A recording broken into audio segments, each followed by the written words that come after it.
বিষয়গুলো তোমরা বিভিন্ন তোমাদের মনের মধ্যে যে প্রশ্ন আছে সেই প্রশ্নগুলো তাদের সামনে তোমরা তুলে ধরছো। প্রশ্ন থাকারই স্বাভাবিক। আমাদের অনুষ্ঠানটার নাম আমরা আজকে কি দিয়েছি? আমাদের অনুষ্ঠান নামটাই আমরা দিয়েছি দেশ গড়ার পরিকল্পনা। প্রিয় ভাই বোনেরা, তোমরা যদি নিশ্চয়ই তোমাদের মধ্যে অনেকেই জানো, যদিও তোমরা ইতিহাসের পাতা থেকে তোমরা জানো, বিভিন্ন ভাবে তোমরা জানো, শুনেছো, যারা সিনিয়র নেতৃবৃন্দ আছে সবার কাছ থেকে তোমরা তোমাদের জুনিয়র যারা আছে তাদেরকেও নিশ্চয়ই বলেছো। এখানে আমাদের আজকে সভাপতি সাহেব ওনার বক্তব্যে একটি কথা বলেছেন যে দেশ স্বাধীনের পরে 90-এর স্বৈরাচারের আন্দোলনের পরে বিভিন্ন সময় দেশ যখন সংকটের সময় ছিল, সংকটের ভিতর দিয়ে গিয়েছে, এবং তারপরে বাংলাদেশের জনগণ যখন বিএনপিকে দেশ পরিচালনার দায়িত্ব দিয়েছে, তখন ধীরে ধীরে কিন্তু বিএনপি অবস্থার পরিবর্তন ঘটিয়েছে, অবস্থার উন্নতি ঘটিয়েছে বিএনপি। প্রিয় ভাই বোনেরা, এই মুহূর্তে আমরা যদি দেখি, আমরা আগামী 2 মাস পরে একটি নির্বাচন প্রত্যাশা করছি। এই দেশটি গত 16 বছর যেই স্বৈরাচার পালিয়ে গিয়েছে, যেই স্বৈরাচারকে বাংলাদেশের জনগণ বিতাড়িত করেছে আন্দোলনের মাধ্যমে, সেই স্বৈরাচার এই দেশের প্রত্যেকটি ক্ষেত্রকে কিভাবে ধ্বংস করে দিয়ে গিয়েছে এটি আমরা জীবনের পরতে পরতে অনুভব করতে পারি। কিভাবে দেশের অর্থনৈতিক ব্যবস্থা ভেঙে দিয়ে গিয়েছে, কিভাবে দেশের আইন শৃঙ্খলা ভেঙে দিয়ে গিয়েছে, কিভাবে দেশের শিক্ষা ব্যবস্থাকে ধ্বংস করে দিয়ে গিয়েছে, কিভাবে দেশের স্বাস্থ্য ব্যবস্থাকে ধ্বংস করে দিয়ে গেছে, কিভাবে দেশের প্রাকৃতিক অবস্থাগুলোকে, নদী নালা খাল বিল বন জঙ্গলকে ধ্বংস করে দিয়ে গিয়েছে, কিভাবে দেশের কৃষি যেটাই বলি না কেন সবকিছুকে যেভাবে ধ্বংস করে দিয়ে গিয়েছে, এর ভুক্তভোগী কিন্তু এই দেশের মানুষ। এখন একটি রাজনৈতিক দল হিসাবে এবং এই মুহূর্ত পর্যন্ত আত্মবিশ্বাসের সঙ্গে আমরা বলতে পারি বাংলাদেশের জনপ্রিয় রাজনৈতিক দল হিসাবে বিএনপির দায়িত্ব হচ্ছে দেশকে সঠিকভাবে পরিচালনা করা।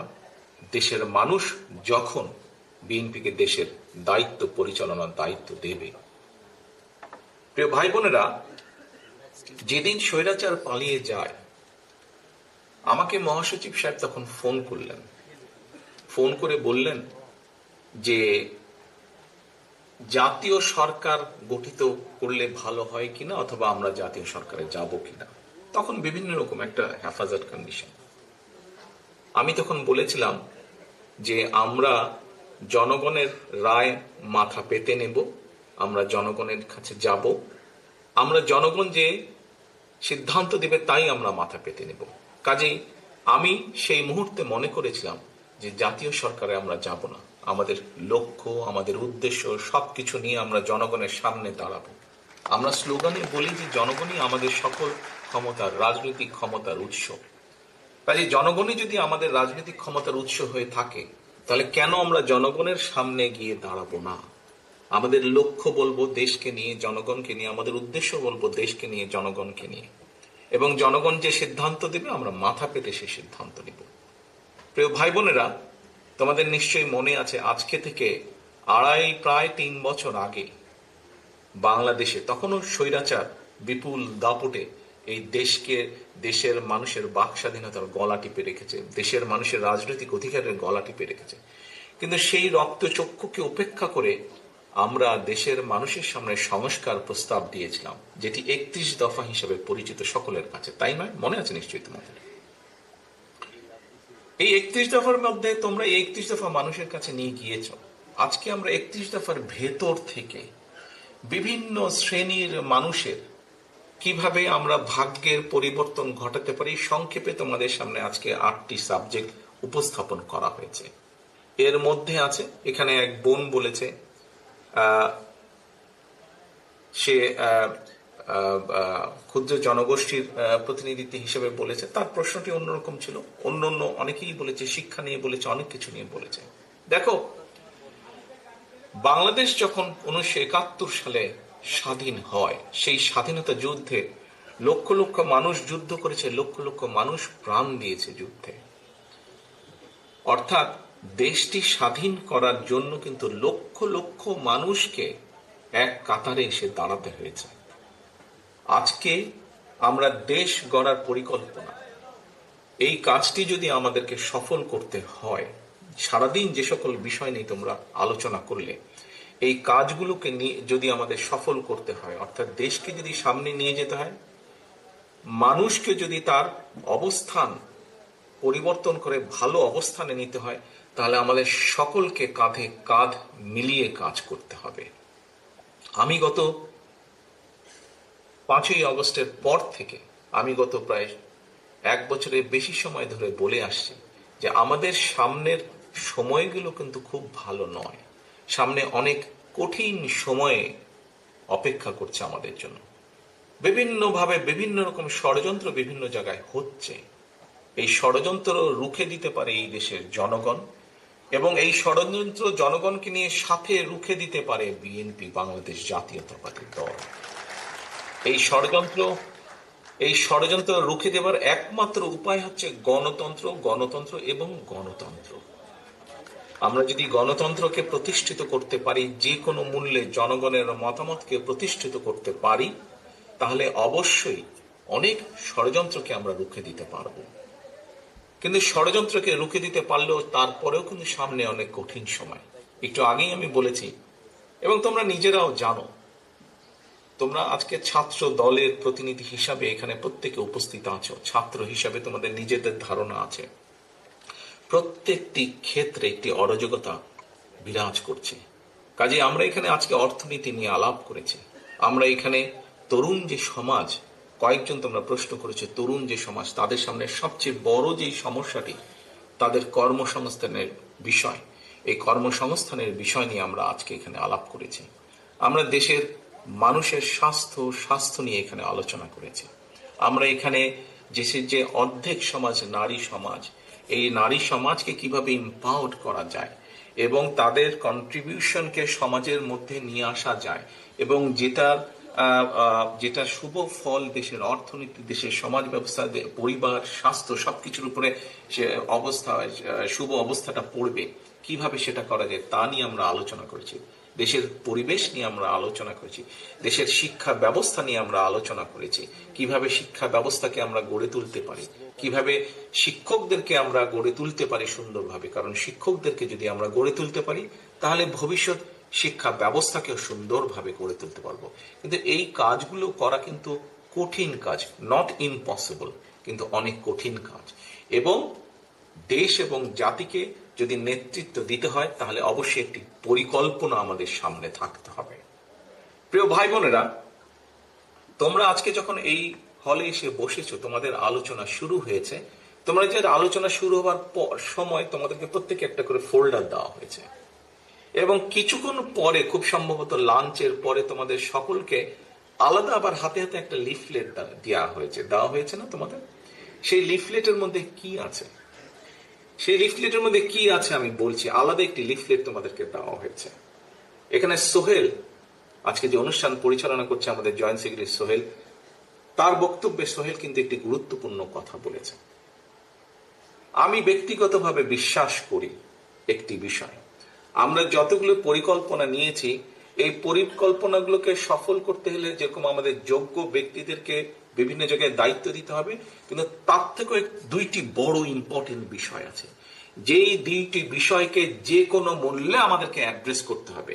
এবং এই 2টি বিষয়কে যদি আমরা অ্যাড্রেস করতে না পারি, আমাদের পুরো জাতি এবং দেশ সংকটের মধ্যে পড়বে। কি 2টি বিষয়?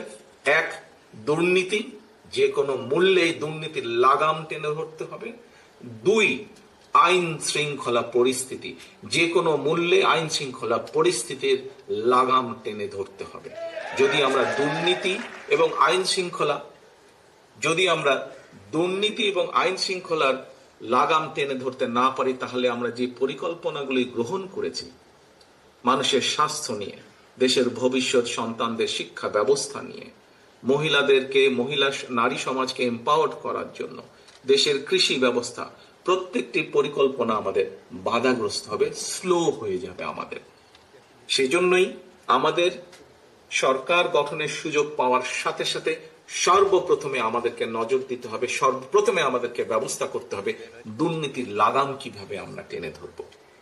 প্রিয় ভাই বোনেরা, তোমাদের হাতে যে লিফলেটটা দেওয়া হয়েছে, এই লিফলেটের মধ্যে একদম তথ্য দিয়ে উপস্থাপন করা হয়েছে যে বিএনপি 2001 সাল থেকে 2006 সাল পর্যন্ত যখন দেশ পরিচালনার দায়িত্বে ছিল, তার আগে এই যেই স্বৈরাচারকে বিদায় করা হয়েছিল, সেই স্বৈরাচার যখন দেশ ক্ষমতায় ছিল, সেই সময় কিভাবে তারা দুর্নীতিতে দুর্নীতি ছেয়ে ফেলেছিল দেশকে, এবং 2001 সালে দায়িত্ব পাবার পরে কিভাবে খালেদা জিয়ার সরকার ধীরে ধীরে ধীরে ধীরে দুর্নীতির অবস্থার উন্নতি ঘটিয়েছিল, দুর্নীতি থেকে ধীরে ধীরে কিভাবে দেশকে বের করে নিয়েছিল। একটি আন্তর্জাতিক সংস্থার যে অ্যানালাইসিস, সেই অ্যানালাইসিস একদম পুরা সুন্দরভাবে তোমাদের সামনে তুলে ধরা হয়েছে সেই লিফলেটটার মধ্যে। কাজেই আমরা দৃঢ়ভাবে, অত্যন্ত আত্মবিশ্বাসের সঙ্গে বলতে পারি, এই বাংলাদেশে যদি দুর্নীতির লাগাম টেনে ধরতে পারে, তাহলে একমাত্র বাংলাদেশ জাতীয়তাবাদী দলই পক্ষেই সেটা সম্ভব, সেটি করা সম্ভব একমাত্র।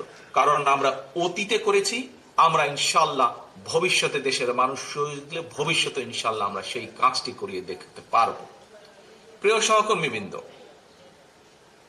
কেউ কেউ বলে থাকে স্বৈরাচার যেভাবে বিএনপি সম্পর্কে, এই যে স্বৈরাচার, পলাতক যে স্বৈরাচার, তারা বিএনপির সম্পর্কে যেসব মিথ্যা প্রপাগান্ডা ছড়াতো, আমরা ইদানিং লক্ষ্য করছি কিছু কিছু ব্যক্তি বা দল ঠিক একই সুরে গান গাইছে বা একই সুরে কতগুলো কথা বলার চেষ্টা করছে। এখন প্রশ্ন হচ্ছে, তাদেরও তো দুইজন ব্যক্তি আমাদের সাথে সেই সময় সরকারে ছিল। এই দুজন ব্যক্তি পৃথিবীতে আর নেই। দুজনই সিনিয়র মানুষ, দুজনই সিনিয়র রাজনীতিবিদ ছিলেন। তারা গত হয়েছেন। কাজে যে মানুষ নেই তাদের সম্পর্কে অবশ্যই খারাপ কথা বলা উচিত নয়। তাদের প্রতি পরিপূর্ণ সম্মান রেখেই বলতে চাই, সেই দুইজন ব্যক্তির বিএনপি সরকারে শেষ দিন পর্যন্ত থাকা প্রমাণ করে দেয়, দুটো জিনিস প্রমাণ করে যৌক্তিকভাবে। এক, তারা অবশ্যই পূর্ণ কনফিডেন্স ছিল খালেদা জিয়ার উপরে, যে খালেদা জিয়া দুর্নীতির বিরুদ্ধে যুদ্ধ করছে। তাদের দলের অন্য যে যত বড় বড় কথা বলি কিনা কেন, খালেদা পর্যন্ত দুর্নীতির বিরুদ্ধে যুদ্ধ করেছে এবং দুর্নীতির অবস্থার পরিবর্তন ঘটেছে, এই আত্মবিশ্বাস তাদের মধ্যে ছিল। তারা দেখেছিল সেই সরকারকে, কারণ তো সরকারের ভেতরেই ছিল। সেজন্যই তারা শেষ দিন পর্যন্ত এই বিএনপি সরকারের সাথে তারা ছিল। আমরা এইভাবেই ধরে নিব, আমরা অন্য কিছু বলতে চাই না। কেউ কেউ বলে থাকে যে তাদের বিরুদ্ধে কোনো কিছু অভিযোগ পাওয়া যায় না। আজকে যখন নিরপেক্ষ কোর্ট বসেছে, স্বৈরাচারের সময় আমরা দেখেছি কিভাবে আদালতকে ইনফ্লুয়েন্স করা হতো, কিন্তু স্বৈরাচার পালিয়ে যাওয়ার পরে মোটামুটি আমরা বলতে পারি যে আদালত এখন নিরপেক্ষতা আমরা আশা করি। সেই নিরপেক্ষ আদালত থেকে আমরা দেখেছি কারো বিরুদ্ধেই কোনো জিনিস প্রমাণিত হয়নি, এটি ছিল প্রোপাগান্ডা। কাজেই আমাদেরকে আজকে এই কনক্লুশনই আসতে হবে যে একমাত্র বিএনপি পেরেছিল দেশকে দুর্নীতি থেকে বের করে নিয়ে আসতে। ইনশাল্লাহ আগামী দিনেও বিএনপি পারবে। এবার আসো আইন শৃঙ্খলা। এবার আসো আরেকটি বিষয় আমি উল্লেখ করতে চাই তোমাদের সামনে, সেটি হচ্ছে আইন শৃঙ্খলা পরিস্থিতি। প্রিয় ভাই বোনেরা, তোমাদের অনেকেরই বয়স তখন আজকে থেকে অনেক কম ছিল, কিন্তু তোমরা নিশ্চয়ই শুনেছ অনেক মানুষের কাছে, সহকর্মী হোক, পরিবারের সদস্য হোক, আত্মীয় স্বজন হোক, বিগত বিএনপি সরকারের সময় আমরা বিভিন্ন আইন শৃঙ্খলা বাহিনী তৈরির মাধ্যমে আমরা দেশে আইন শৃঙ্খলা পরিস্থিতির উন্নতি ঘটিয়েছিলাম। হ্যাঁ, পরবর্তীকালে আমরা দেখেছি যে এই যে বিগত যে স্বৈরাচার পালিয়ে গেছে, তারা তাদের ক্ষমতার অপব্যবহার করে সেই আইন শৃঙ্খলা বাহিনীকে রাজনৈতিক স্বার্থে ব্যবহার করেছিল এবং রাজনৈতিক স্বার্থে ব্যবহার করে পুরো জাতি দেশকে বিশ্বের সামনে কলঙ্কিত করেছে। সেই আইন শৃঙ্খলা বাহিনীকেও তারা কলঙ্কিত করেছে, সেটি হচ্ছে তারা অপব্যবহার করেছিল। কিন্তু বিএনপি দেশের স্বার্থে কোনো কিছু বিবেচনা, রাজনৈতিক প্রিফারেন্স না দিয়ে বরঞ্চ কিভাবে মানুষের শান্তি শৃঙ্খলা প্রতিষ্ঠিত করা যায় কিভাবে দেশের আইন শৃঙ্খলা প্রতিষ্ঠিত করা যায় তার প্রতি মনোযোগী ছিল, সেটাই ছিল বিএনপির কাছে প্রায়োরিটি। কাজেই তোমাদের নিশ্চয়ই তোমাদের ধারণা আছে, মনে আছে যে মোটামুটি ভাবে সেই সময় 2003, 4, 5, 6 দিকে মোটামুটি ভাবে ধীরে ধীরে আইন শৃঙ্খলা পরিস্থিতি ধীরে ধীরে উন্নতি হতে থাকে দেশের। আমি আমার নিজের একটি ঘটনার কথা তোমাদের সামনে তুলে ধরি। একদিন সেটি খুব সম্ভব 2004-5 দিকে হবে, 5 দিকের ঘটনা। আমি রাত্রেবেলায় অফিস থেকে বাড়িতে ফিরছি, আমি নিজেই গাড়ি চালাচ্ছিলাম ক্যান্টনমেন্টের কাছাকাছি যখন বাসায় পৌঁছেছি। ক্যান্টনমেন্টে তোমাদের হয়তো অনেকের ধারণা আছে শহীদ আনোয়ার উচ্চ বালিকা বিদ্যালয় একটি আছে, স্কুল আছে। সেই স্কুলের পরেই আমাদের যে বাসাটি ছিল সেই স্কুলের পরে। তো ওইখানে একটি চৌরাস্তার মতন ছিল তখন, এখন আছে কিনা আমি জানি না, একটি চৌরাস্তার মতন ছিল, সেখানে একটি ট্রাফিক সিগন্যাল ছিল। তো লাল বাতির কারণে আমি ওখানে দাঁড়িয়েছি, তো আমি গাড়ির জানলাটা আমার নামানো ছিল, তো আমি যেহেতু সোজা যাবো ওই জন্য আমি লেফট লেনে দাঁড়িয়ে আছি। আর ওইদিকে বনানী রেল চেক পোস্ট দিয়ে বেরিয়ে যায় রাস্তাটি আছে। তো আমার পাশে একটি মিশুক দাঁড়ালো এসে, তো হঠাৎ মিশুক আলা আমাকে এ ভাই বলে ডাক দিচ্ছে। তা আমি তাকালাম, তা আমাকে বলে আপনি তারেক জিয়া না? আমি বললাম যে হ্যাঁ আমি তারেক জিয়া। তো ভাই আপনারা এই যে বিভিন্ন বাহিনী সৃষ্টি করেছেন এর মাধ্যমে আমরা অনেক শান্তিতে আছি। আমরা কেন, কিভাবে? বলে ভাই আগে এই যখন গলি টলিতে আমরা যাত্রী নিয়ে যেতাম প্রায় ছিনতাইয়ের মুখোমুখি হতাম, কিন্তু গত কিছুদিন ধরে আমরা অনেক শান্তিতে আছি, আমরা নিরাপদে আছি, আমাদের আর এইসবের মুখোমুখি হতে হয় না, বলা যায় মোটামুটি একদম আমরা নিরাপদ আছি। প্রিয় সহকর্মীবৃন্দ, এই ঘটনাটি আমি এই জন্য বললাম তোমাদের সকলের সামনে যে এই ঘটনাটি অনেকগুলো ঘটনার মধ্যে একটি, এবং এই ঘটনাটি প্রমাণ করে একজন সাধারণ মানুষ, সে আমাকে চিনতো, আমি তাকে চিনতাম না, এবং তারপরে 1 মিনিটের কথা, তারপরে সে তার পথে চলে গেল, আমি আমার পথে চলে গেলাম। এই ঘটনাটি কি প্রমাণ করে যে বাংলাদেশের মানুষের শান্তি শৃঙ্খলা, আইন শৃঙ্খলা যদি ফিরিয়ে আনতে হয় সেটিও বিএনপির পক্ষেই করা সম্ভব। প্রিয় ভাই বোনেরা, কিছু কিছু মানুষ বা কোন গোষ্ঠী ইদানিং বলতে শুনেছি, বা বিভিন্ন জায়গায় কেউ কেউ সোশ্যাল মিডিয়া বলে যে অমুককে দেখলাম, তমুককে দেখলাম। এবার অমুককে দেখুন, যাদের কথা বলে অমুককে দেখুন, প্রিয় সহকর্মী বৃন্দ, তাদেরকে তো দেশের মানুষ 1971 সালেই দেখেছে।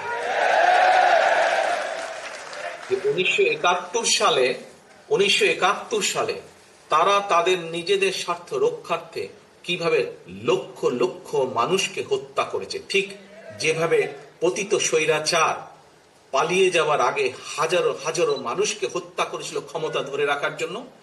এই যাদেরকে কেউ কেউ বলে যে একবার দেখুন না এদেরকে, তাদেরকে দেশের মানুষ 71 সালেই দেখেছে নিজেদের রাজনৈতিক স্বার্থ রক্ষার্থে লক্ষ লক্ষ মানুষকে শুধু হত্যাই করেনি, তাদের সহকর্মীরা কিভাবে মা বোনদের ইজ্জত পর্যন্ত লুট করেছিল। এই কথাটি আমাদেরকে মনে রাখতে হবে। এখন প্রিয় ভাই বোনেরা, কথা অনেক হয়েছে, আমাদের লক্ষ্য একটাই, আমাদের উদ্দেশ্য একটাই, কি? দেশকে আমাদের গড়তে হবে। এই দেশকে শহীদ জিয়া গড়েছেন। দেশ স্বাধীনের পরে যখন এই দেশে দুর্ভিক্ষ হয়েছে, শহীদ জিয়া যখন দেশ পরিচালনার দায়িত্ব পেয়েছিলেন, এই দুর্ভিক্ষ কবলিত দেশকে উনি খাদ্য রফতানির দেশে পরিণত করেছিলেন। ঠিক একইভাবে পরবর্তীতে 90 স্বৈরাচারের পরে এই দেশকে আবারও দেশত্রী খালেদা জিয়া গড়েছিলেন।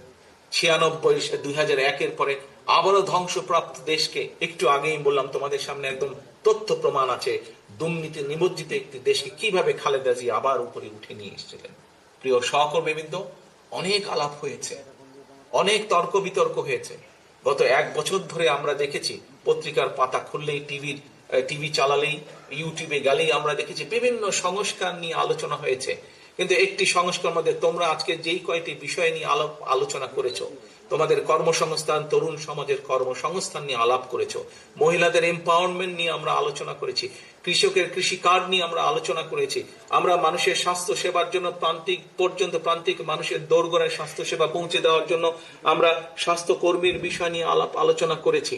আমরা আরো আলোচনা করেছি কিভাবে আমরা খাল খনন করব, কিভাবে আমরা বৃক্ষরোপণ করব। তোমাদের কাছে একটি প্রশ্ন, বিগত 1 বছর ধরে আমরা যে সংস্কার আলোচনা দেখলাম, বহু দলের এই যে সরকার যে উদ্যোগ গ্রহণ করেছিল, এগুলি এই যে আজকে তোমরা এই যেই বিষয়গুলি নিয়ে আলোচনা করেছো, সেই বিষয়গুলো কি তোমরা মনে করো এই প্রত্যেকটি বিষয় প্রত্যেকটি সাধারণ মানুষের জীবনের সাথে সম্পর্কিত? তোমরা কি মনে করো? তোমরা সারাদিন যেই বিষয়গুলি নিয়ে আলাপ করেছো, তোমরা কি মনে করো যে এই প্রত্যেকটি বিষয় সাধারণ মানুষের সাথে জীবনের সাথে সম্পর্কিত? Yes or no? Yes, yes, সম্পর্কিত। ওকে, তাহলে সম্পর্কিত। প্রিয় সহকর্মীবৃন্দ, হ্যাঁ, যেগুলা সংস্কার নিয়ে আলাপ হয়েছে এর মধ্যে বিএনপিও 3 বছর আগে অনেক কিছু বলেছে, সেই সংস্কারগুলো প্রয়োজন। তবে সবচাইতে বেশি প্রয়োজন মানুষের ভাগ্যের পরিবর্তন। এবং আজ সারাদিন তোমরা যা আলোচনা করেছিল, এই কাজগুলো যদি আমরা করতে পারি তাহলেই একমাত্র মানুষের ভাগ্যের পরিবর্তন করা সম্ভব। এবং মানুষের ভাগ্যের পরিবর্তন হলে, মানুষের যখন তরুণ যুবক যুবতীরা যখন চাকরি বাকরি কর্মসংস্থান করতে পারবে, কৃষক যখন কৃষি কার্ডের মাধ্যমে ধীরে ধীরে স্বাবলম্বী হয়ে উঠবে, নারী যখন ফ্যামিলি কার্ডের মাধ্যমে ধীরে ধীরে স্বাবলম্বী হয়ে উঠবে, যখন আমরা দেশের মানুষের আস্তে আস্তে ধীরে ধীরে রোগীর সংখ্যা কমিয়ে ফেলতে পারবো, যখন আমাদের খাল বিলগুলোতে পানি থাকবে, বন্যা হবে না, তখনই মানুষের ভাগ্যের পরিবর্তন ঘটবে। এবং মানুষের ভাগ্যের পরিবর্তন ঘটা মানে দেশের ভাগ্যের পরিবর্তন ঘটবে। প্রিয় ভাই বোনেরা, আমি বাংলাদেশকে, বিএনপি বাংলাদেশকে সিঙ্গাপুরও বানাতে চায় না, মালয়েশিয়াও বানাতে চায় না, কানাডাও বানাতে চায় না, যুক্তরাষ্ট্র বানাতে চায় না। আমরা চাই একটি স্বাবলম্বী বাংলাদেশ, যেই বাংলাদেশে মানুষ দেশের ভিতরে কর্মসংস্থানের ব্যবস্থা থাকবে, খেয়ে পরে বেঁচে থাকবে, শান্তিতে থাকবে, যেখানে দুর্নীতি নিয়ন্ত্রণ থাকবে, দুর্নীতির লাগাম টেনে ধরতে আমরা সক্ষম হব। সেরকম একটি বাংলাদেশ চাই। অনেক কথা হয়েছে, আসো। প্রথমেই আমি বলেছি দেশ স্বাধীন সকলে কাঁধে কাঁধ মিলিয়ে করেছি। দেশ স্বাধীনতার যে যুদ্ধ, সেই যুদ্ধ কাঁধে কাঁধ মিলিয়ে লক্ষ লক্ষ মানুষ একসাথে করেছে, তখন কেউ তাকায়নি কে কি। আজকে আসো, দেশ গড়ার যে পরিকল্পনা, এই পরিকল্পনা সফল করতে হলে তোমাদেরকে আজকে ছড়িয়ে ছিটিয়ে পড়তে হবে সারা দেশে, যে যেখান থেকে এসেছো। এবং শুধু ছড়িয়ে ছিটিয়ে পড়লে চলবে না। তোমাদের হাতে যে ফোল্ডারটি দেওয়া হয়েছে, হয়তো সংখ্যা কম, আমরা চেষ্টা করব তোমাদের কাছে আরো এই ডকুমেন্টগুলো পাঠাতে। মানুষের দৌড় গোড়ায় চলে যেতে হবে, প্রত্যেকের দৌড় গোড়ায় চলে যেতে হবে। দলের একজন প্রতিনিধি হিসাবে, দলের অ্যাম্বাসাডার হিসাবে তোমাদের প্রত্যেককে, ছাত্র দলের প্রত্যেকটি নেতাকর্মীকে তোমার এলাকার, গ্রামের, ওয়ার্ডের, ইউনিয়নের গোড়ায় গোড়ায় চলে যেতে হবে, ঘরের দরজায় দরজায় চলে যেতে হবে। মা বোনদেরকে বলতে হবে তাদের জন্য আমরা কি করব, কৃষকদেরকে বলতে হবে তাদের জন্য আমরা কি করব, তরুণ যুবক যুবতীদেরকে বলতে হবে তাদের কর্মসংস্থানের জন্য আমরা কি করব। অর্থাৎ তোমাদের হাতে যে কাগজগুলো আছে সেখানে প্রায় সমাজের প্রত্যেকটি মানুষের কোনো না কোনো একটি আশার আলো আছে। আমরা যদি একসাথে কাজ করি, ইনশাল্লাহ আমরা সেই বাংলাদেশ গড়ে তুলতে সক্ষম হব যেই বাংলাদেশের প্রত্যাশা আমরা করি। অনেক সময় লাগবে, কষ্ট হবে, অনেক কঠিন, অনেক শত্রু আছে যারা আমাদেরকে বাধা দিবে, কিন্তু এই দেশের মানুষকে কেউ বাধা দিয়ে দাবিয়ে রাখতে পারেনি। ইনশাল্লাহ দেশ গড়ার পরিকল্পনা কাজ যখন আমরা শুরু করব বাংলাদেশের মানুষের রায় নিয়ে, তখনও ইনশাল্লাহ কেউ আমাদেরকে দাবিয়ে রাখতে পারবে না। কিন্তু তোমাদেরকে সকলকে যেতে হবে আজকে মানুষের দৌড়গোলায়, মানুষকে ঐক্যবদ্ধ করতে হবে। ভাই বোনেরা, তোমাদেরকে আরেকটি কথা বলি, এই দুইটি বিষয় আমি উল্লেখ করব। দুইটি বিষয় উল্লেখ করে আজকে তোমাদেরকে ছেড়ে দেব। এবং ছেড়ে দেওয়ার পরে যেই কাজটি বললাম, সেই কাজটিতে কিন্তু তোমাদেরকে প্ল্যান করতে হবে। তোমরা এখানে যারা আজকে ছাত্র দলের বিভিন্ন ইউনিটের নেতৃবৃন্দ উপস্থিত আছো, তোমাদের নিচে তোমাদের আরো অনেক সহকর্মী আছে। তোমরা যে যার ইউনিটে ফিরে যাবে, সবাইকে ডাকবে। তোমরা যা জেনে গেলে, যা শিখে গেলে, তাদেরকে সেগুলো তোমরা বলবে, বোঝাবে এবং ছুটে বেড়াতে হবে, ছড়িয়ে পড়তে হবে, মানুষের ঘরে ঘরে ছড়িয়ে পড়তে হবে। মানুষকে বলতে হবে যে বিএনপি আগামী দিনে এই কাজ আপনাদের জন্য করতে চায়। তোমার দল কি? বাংলাদেশ জাতীয়তাবাদী দল। বাংলাদেশ জাতীয়তাবাদী দল এই কাজগুলো কৃষকের জন্য এই করতে চায়, নারী সমাজের জন্য এই করতে চায়, ছাত্র ছাত্রীদের জন্য এই করতে চায়, শিক্ষকদের জন্য এই করতে চায়, মসজিদের ইমাম মুয়াজ্জিম সাহেবদের জন্য এই করতে চায়। প্রত্যেকটি মানুষের কাছে তার মেসেজগুলো পৌঁছে দিতে হবে। প্রিয় সহকর্মীবৃন্দ, আমরা মানুষ, পৃথিবীতে আমরা বসবাস করি। আমরা মানুষ হিসাবে মানুষের জন্য আমরা কাজ করতে পারি। আমাদের সীমাবদ্ধতা আছে, পার্থিব সীমাবদ্ধতা আছে। সেই পার্থিব সীমাবদ্ধতার মধ্যে থেকে আমরা মানুষকে যা দিতে পারি, যা করতে পারি, আমরা মানুষের কাছে সেটি কমিট করব, সেটি কমিটমেন্ট দেব। এখন যার মালিক আমি বা তুমি কেউ না, তার কমিটমেন্ট কি আমরা দিতে পারি? তার কমিটমেন্ট আমরা দিতে পারি না, যা আমাদের সাধ্যের বাইরে। এখানে আমরা মুসলমান আছি, অন্য ধর্মের মানুষ এখানে উপস্থিত আছে। মুসলমান হিসেবে আমরা বিশ্বাস করি এই পৃথিবীতে এবং পৃথিবীর বাইরে যাবতীয় যা কিছু আছে, আমরা যা কল্পনা করি, যা কল্পনা করতে পারি না, সকল কিছুর মালিক একমাত্র আল্লাহ তাআলা, একমাত্র আল্লাহ রাব্বুল আলামিন। আমরা শুনেছি অনেক কিছু একটি রাজনৈতিক দলের কিছু ব্যক্তি বা বেশ কিছু ব্যক্তি বিভিন্ন জিনিসের টিকিট বিক্রি করে বেড়াচ্ছে, বিভিন্ন জিনিসের কনফার্মেশন দিয়ে বেড়াচ্ছে। তো এখন আমি যতটুকু বুঝি, অনেক মুরব্বী ব্যক্তি আছেন, বুজুর্গ ব্যক্তি আছেন ধর্মীয় বিষয়। আমি একজন সাধারণ নর্মাল একজন মুসলমান হিসেবে আমি যতটুকু বুঝি, যা আমার না, আমি যদি তা দেবার কথা বলি, অর্থাৎ যার যেটি আমার না সেটির কমিটমেন্ট যদি করি, তাহলে আমি তার সাথে পাল্লা দিচ্ছি। অর্থাৎ দোজখ, বেহেশত, দুনিয়া সবকিছুর মালিক আল্লাহ।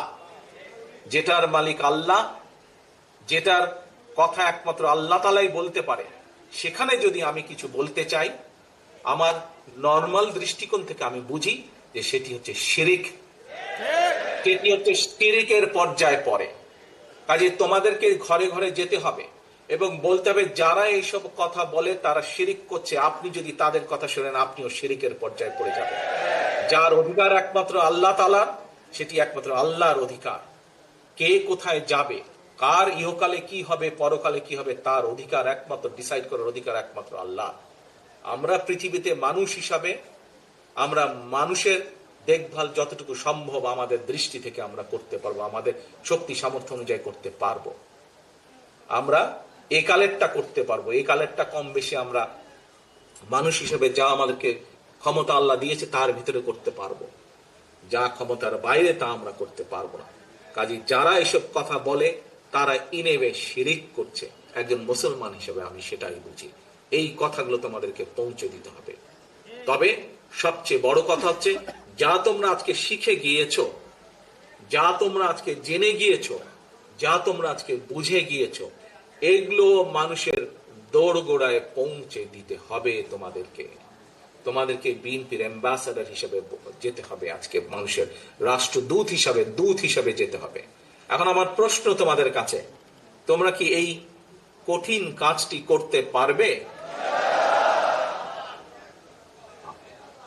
যদি তোমরা এই কঠিন কাজটি করতে পারো, তাহলে ইনশাআল্লাহ বিএনপি দেশ করার যে পরিকল্পনা, সেই পরিকল্পনার পক্ষে ইনশাআল্লাহ আমরা জনগণের রায় পাবো এবং জনগণের রায় ইনশাআল্লাহ পেলে ইনশাআল্লাহ আমরা এই পরিকল্পনাকে ধীরে ধীরে পর্যায়ক্রমিকভাবে বাস্তবায়ন করবো ইনশাআল্লাহ।